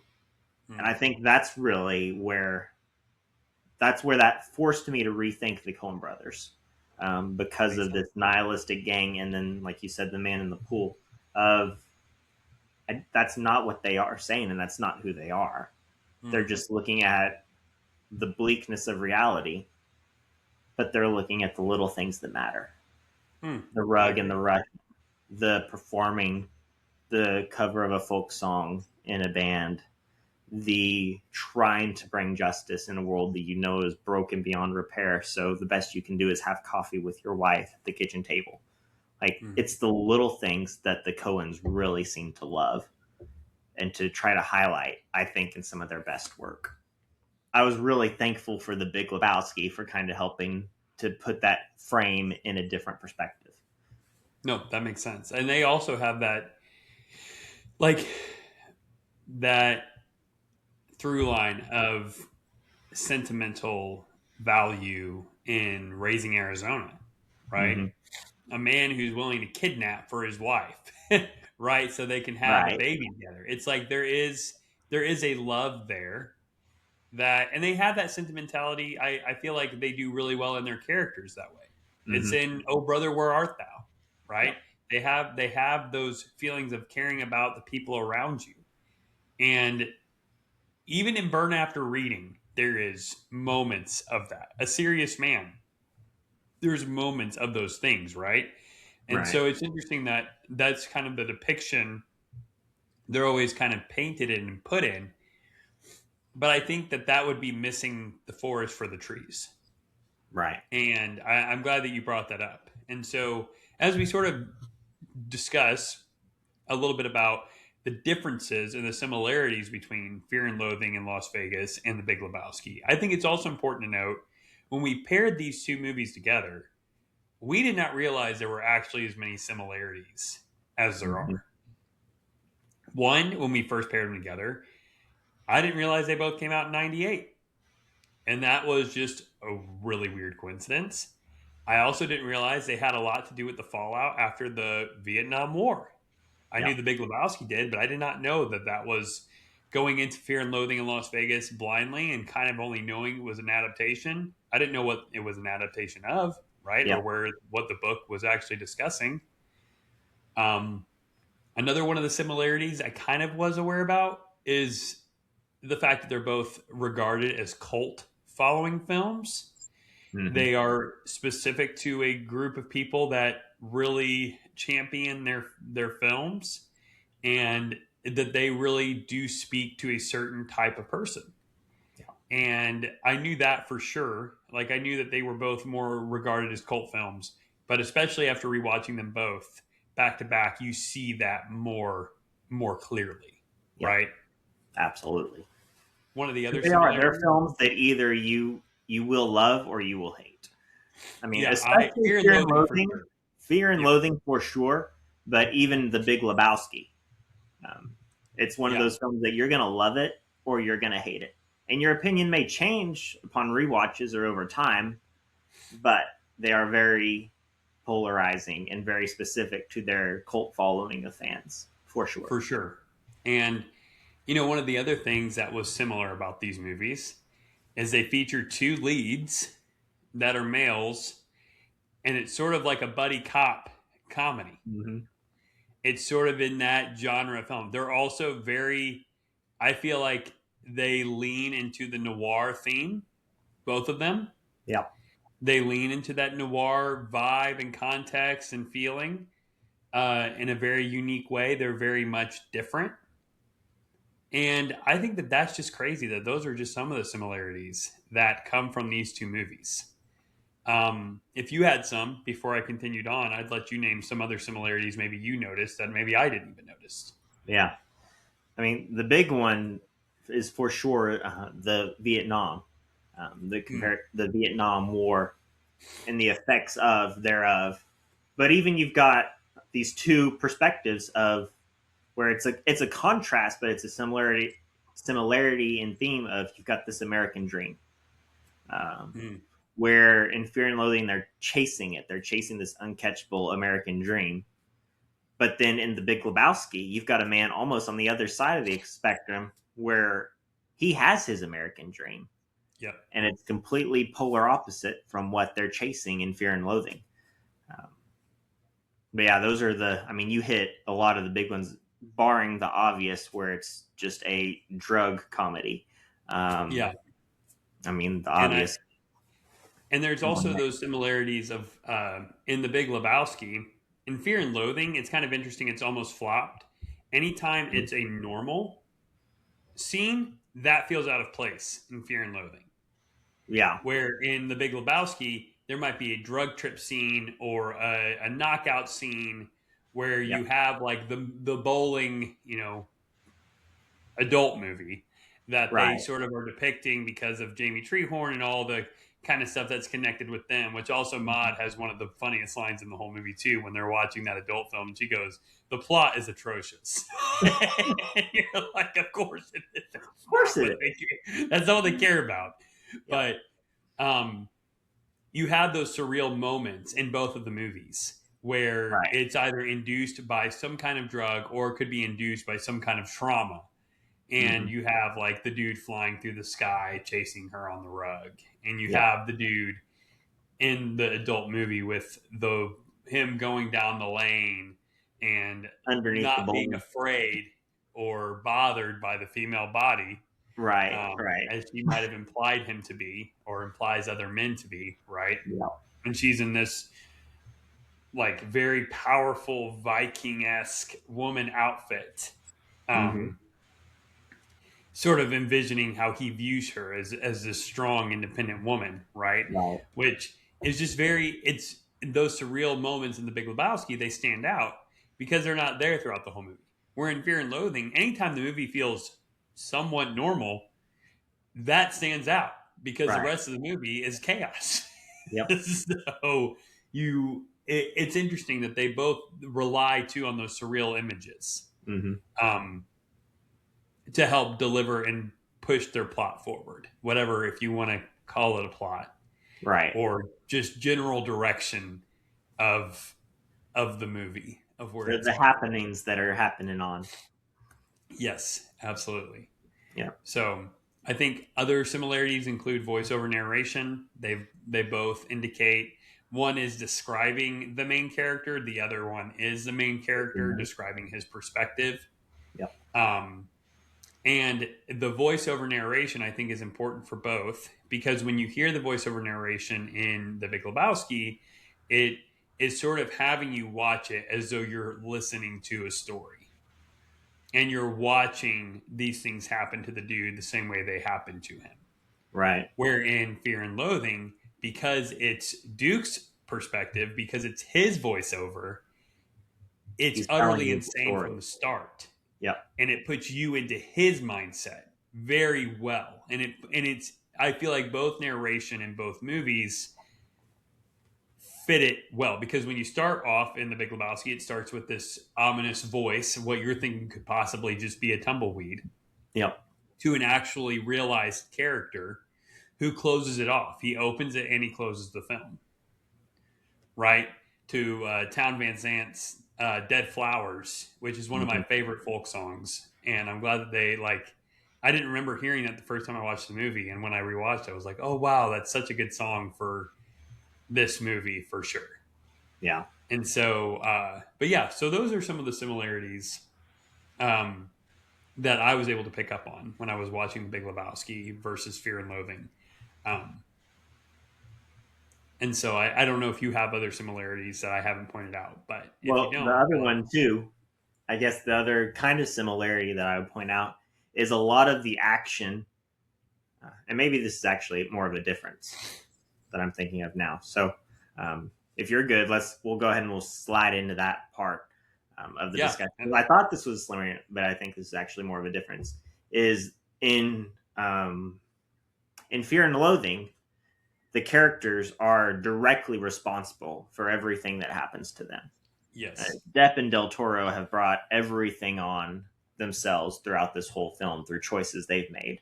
Whereas in The Big Lebowski, the dude is not responsible literally for any of this. None of it. From the very beginning to even the escalation that happens throughout the film is not the dude's responsibility. His only responsibility in those moments is he picked the wrong friend to go with him. Yes. Yeah. So whereas you've got two characters who are in all this chaos at their own doing in Fear and Loathing, you've got in The Big Lebowski, you've got the dude who is mixed up in all this chaos due to nothing that he has done or did or invited. So that, to me, is the biggest difference in these two films. Another one is where The Big Lebowski is very much a comedy. Fear and Loathing has those comedic elements to it, but at least as I was watching it, it felt much more dramatic, much more heavy of a film versus a lighthearted kind of just, we're going on a magic carpet ride through the air and it's all good kind of feel. Whereas the dude leans into that comedy and that relaxed, and it feels like a relaxed trip. It feels like you just took a hit of weed and you are just mellowed out, man. Yeah. In Fear and Loathing, it feels like you just took a hit of acid and you are tripping out. Yes. Yeah. No, I think that's a really good way to. I think that's a really good way to put it. I had something similar in my notes, saying it was like one feels like a drug trip, and the other wishes it was a drug trip. Like the dude wishes he just was on a drug trip instead of everything happening to him. Where Fear and Loathing is actually a drug trip the entire movie, and it always is pushing the plot forward. And so, I think what's interesting about the differences too is that Fear and Loathing is a film that takes place in the 70s, right after the war. Yeah. Where in The Big Lebowski, it takes place in the 90s. Right. And this is well after the war.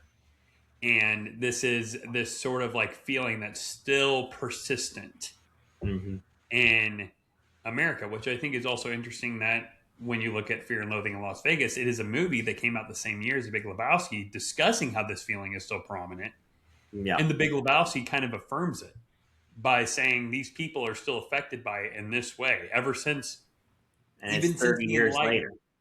Yes, right? It's like not 3 years later, it's 30. Yeah. And it's like, look at this, everything that's happening. It's still on our minds. We're different since this point, which I think now, one of the reasons I really like Eddington, and I think Eddington will kind of like stand the test of time, is the same way they felt different after the Vietnam War, the same way they felt different after the political riots and all those things happening then. The world feels different after 2020. It does. And there has been a cultural shift. And I think that it happens every so often. And I do think the last time it did happen was that sense of paranoia. Leaving the 60s, coming into the 70s, I think is when the world shifted.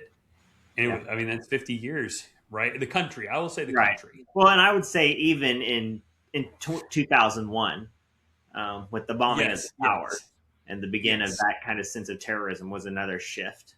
At least in our country for sure, but then even in the world with the war on terror and all of that. So it's about every 20 to 30 years, it seems, the world, something shifts the perspective of the world, at least in our country. And I think that's the other thing too about both of these movies is they're both very American movies, and they're both commenting on very American things. Yep. And I think that is something to keep in mind when you're looking at the way people can tell their stories, how they can look so different. Fear and Loathing looks very different than The Big Lebowski. But when you turned on, at least for me, on Prime, when I watched Fear and Loathing, the very first movie that came up, it said customers also watched The Big Lebowski. And when we were discussing similarities, or when we were discussing what two movies we were going to pair for this conversation, the first two picks we had were not Fear and Loathing and The Big Lebowski. I picked Fear and Loathing because it was one I wanted to see, and I knew it was a drug trip gone bad. Right. But you're the one who ended up thinking of Big Lebowski. And I was like, no, I think that would make a good pairing. And then it ended up making a fantastic pairing.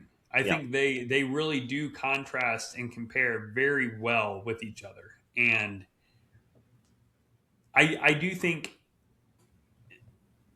it's sort of, we had this discussion a while back. Okay. It was our Christmas conversation.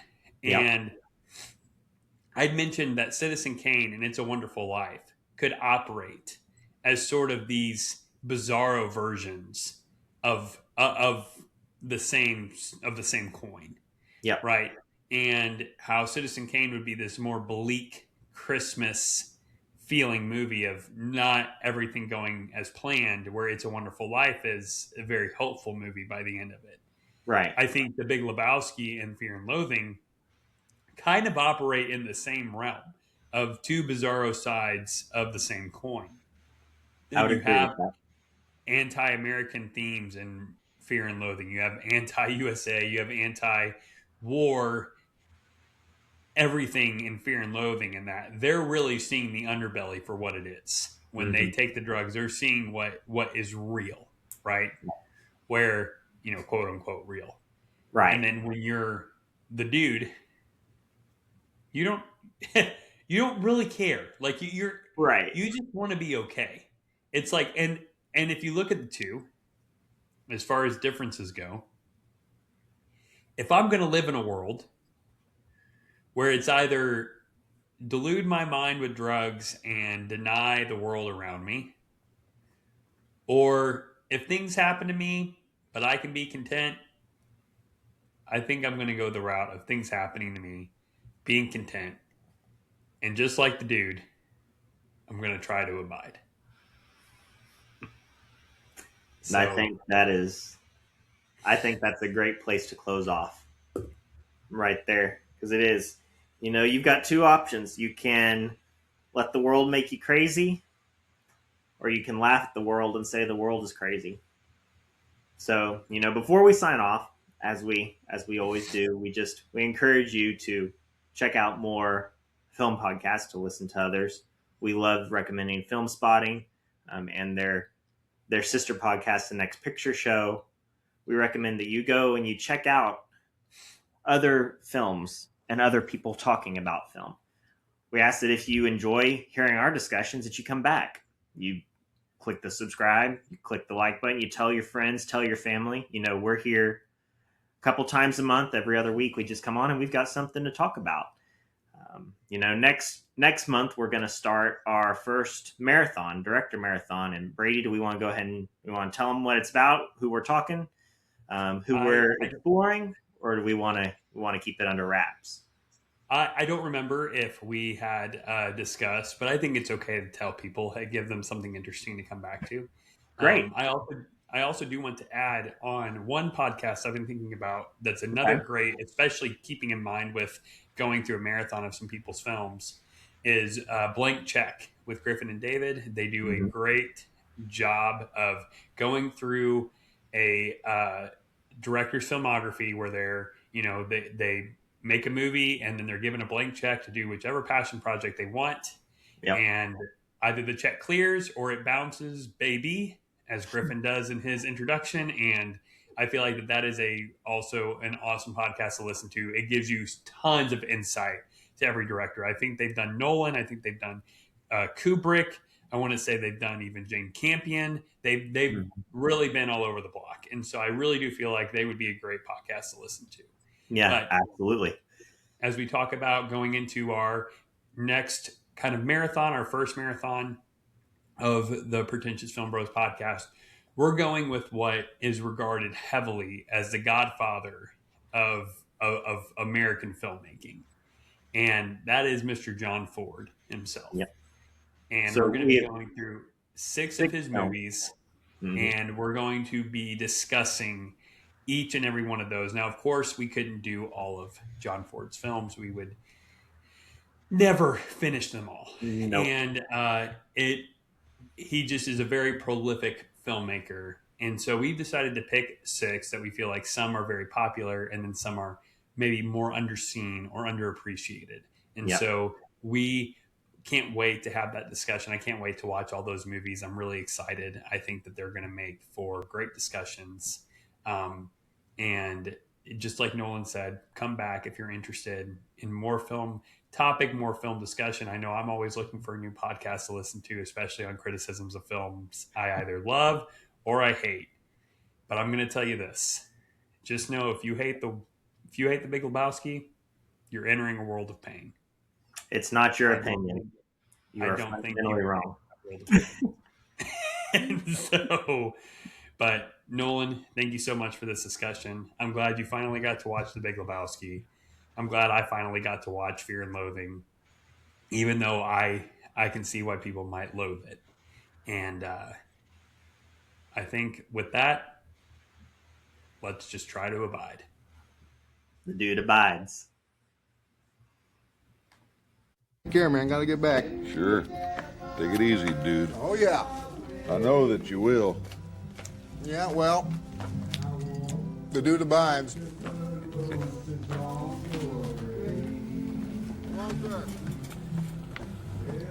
The dude abides.